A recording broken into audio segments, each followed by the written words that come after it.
Hi everyone, welcome back to my channel. So today we are going to learn analysis of case in Roberts philosophy, and that's chapter 9. So let's move to that. So what does this chapter tell us? This chapter focuses on the intricate art of evaluating the symptoms in homeopathy to identify the correct remedy. So by evaluating the symptoms only, we will understand what remedies we should give or not. So the analysis of a case demands an understanding of the totality of symptoms. So in order to analyze a symptom, we should get the whole picture of the disease, isn't it? For that, we should get all the symptoms total, that is totality of symptoms. Then we should prioritize the individuality and differentiating between symptoms based on their value and significance.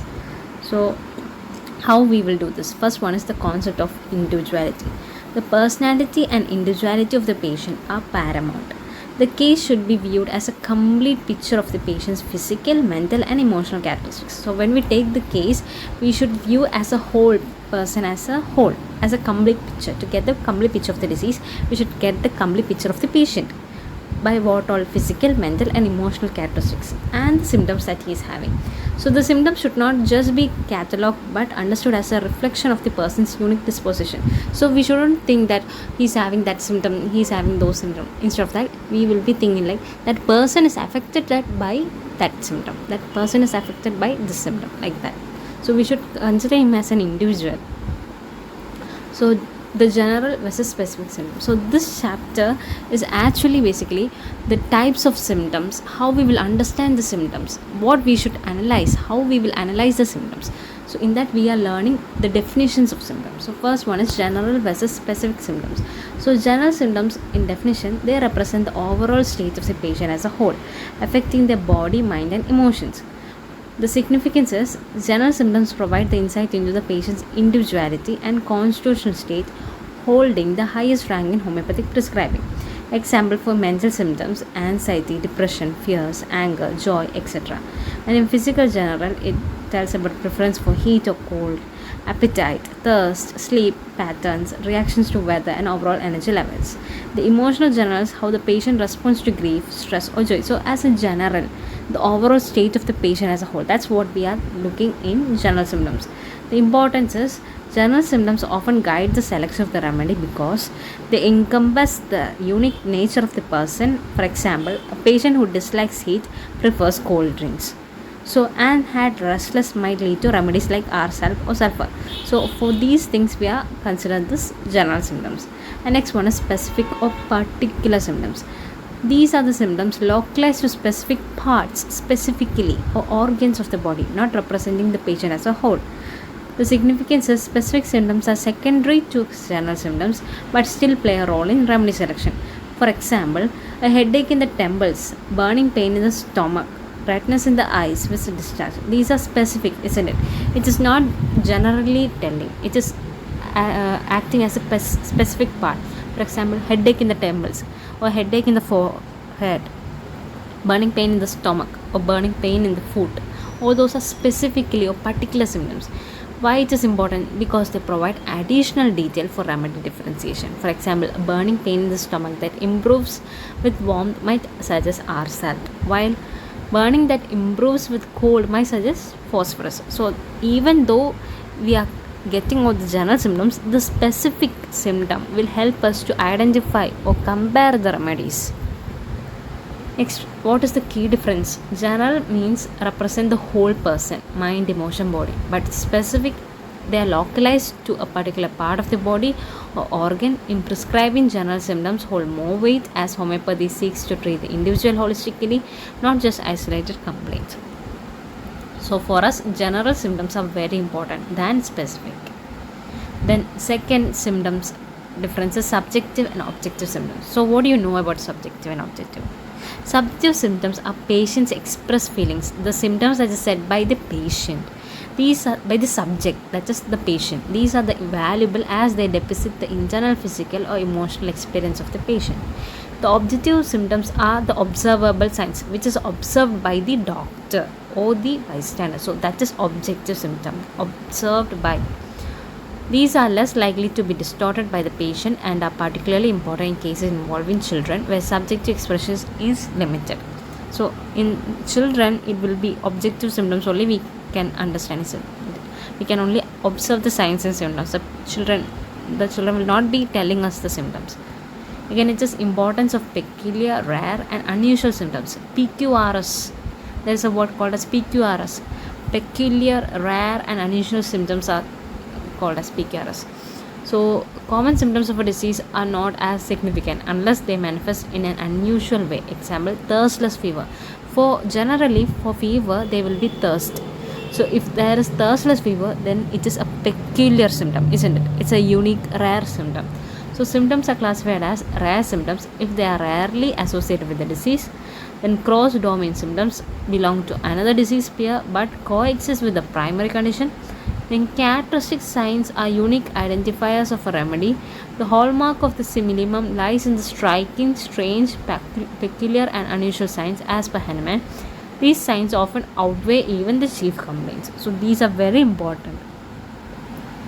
Again, localization and direction of the symptoms. This is very important. Symptoms relating to specific location in the body. Example, base of the lung, left versus right side, and the direction of the progression. Example, throat pain moving from left to right are significant. So, early remedies based on these symptoms can prevent the progression of a pathological condition. So, if you understand the location and direction of the symptom, we will just give the remedy and just limit the progression of the disease. That's why we are going to learn the localization and the direction of the symptoms. Again is concomitant symptoms. Concomitants are symptoms occurring simultaneously with the main disease but not directly related to it. They help define the individuality of the case and broaden the understanding of the remedies. For example, main complaint is headache with throbbing pain. Concomitant symptom is increased urination during the headache. So that's what concomitant. For example, the patient is having a symptom, but the concomitant symptoms are those which is not even related to it, but it is accompanying it. That is what called as concomitant symptom. Then the urination is not directly related to the headache but happens simultaneously. For this symptom, remedy gelsemium is indicating. This unusual combination helps pinpoint the remedy. Next one is aggravation and amelioration. So these modifying factors are natural expressions of the disease and play a key role in understanding the patient. Aggravation symptoms that worsen under specific condition, example motion, time of the day, position, food. Amelioration means symptoms that improve under specific condition, example rest, warmth, pressure. So aggravation means worsening. Amelioration means getting better. And you should remember one thing, that aggravation and amelioration is denoted. Aggravation is denoted by this symbol and amelioration by. So, such factors may generalize symptoms that appear localized, showing the overall condition of the patient. Again, contradictory and alternating symptoms. Contradictory symptoms are those, for example, fever with thirstlessness in pulsatilla can rule out or highlight remedies. As I told, like rare and peculiar symptoms that contradicts. Those are contradictory symptoms. As I told, for fever there will be thirst, but in pulsatilla it is thirstless. Again, alternative symptoms are shifting between opposite conditions, should also be treated as valuable indicators. Then periodicity. Some remedies exhibit periodic symptoms. Example, symptoms recurring at specific times or intervals or phases.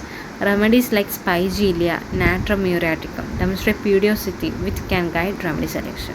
So this is spigelia.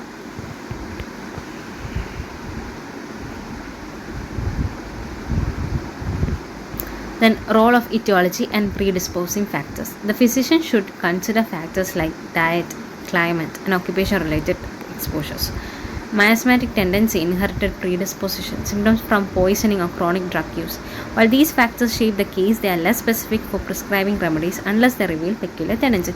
So we should understand the cause, that is etiology. Etiology means cause or the predisposing factors. So the person will be saying, I'm having back pain since 2 days, and you will be thinking why he's having back pain. So there will be cause or etiology of that back pain. Sometimes he will be lifting heavy weights, or he will be riding bike with very bad road condition. So all those conditions will be the cause of that back pain. Sometimes it will be predisposing factors, like he will be a sedentary worker, like he sits for a long time. So all these factors also is very important for case taking. Again, epidemic symptomatology. You know epidemic symptomatology. For example, in COVID-19, when COVID came, the R cell was considered as genus epidemicus. That is the remedy that is used for the epidemic, and that was done by understanding. For example, a particular 10 to 20 people were sorted out, and case taking was taken, and after all those analysis, getting all those symptoms, the same similar symptoms was categorized, and after that ourself was standing out. So likewise, how each epidemic has a distinct symptom picture. Close observation helps identify the epidemic remedy, which can act as both as curative and prophylactic. So you can either use that remedy to cure the disease, or else you can use it as prophylactic, like preventive measures. So you'll be saying you just have ourselves and COVID will not come. It's like immunity booster for COVID-19. So that's how epidemic symptomatology is taken. Again, evaluating symptoms. Every symptom must be evaluated for its peculiarity, its modifiers like aggravation and amelioration, its location and direction, its relation to time and periodicity. Symptoms are the language of the disease and provide the sole basis for applying the law of symptoms intellectually. Again, key analogies. The homeopathic physician is likened to an artist painting a portrait. The common features form the background. The rare and the peculiar symptoms give individuality and character to the picture. Sherlock Holmes principle. What is Sherlock Holmes principle? That which is out of the common is a guide. So if there is something out of common, then it is a guide. Similarly, unusual symptoms lead to a remedy. So that's how rare and peculiar symptoms maintains a key role in understanding the remedy. So in this chapter, what we conclude is the chapter emphasizes the art and science of case analysis by focusing on individuality, rare symptoms, and modifying factors. The homeopathic physician can arrive at the simillimum, ensuring holistic and effective treatment. This approach underscores Hahnemann's vision of treating the patient and not the disease. So that's all about this chapter. I hope you understood the chapter. If you have any doubts, please comment below, and do like, share, and subscribe to my channel for more videos. And hopefully you will be getting more videos and classes on this chapter on H.A. Roberts' philosophy.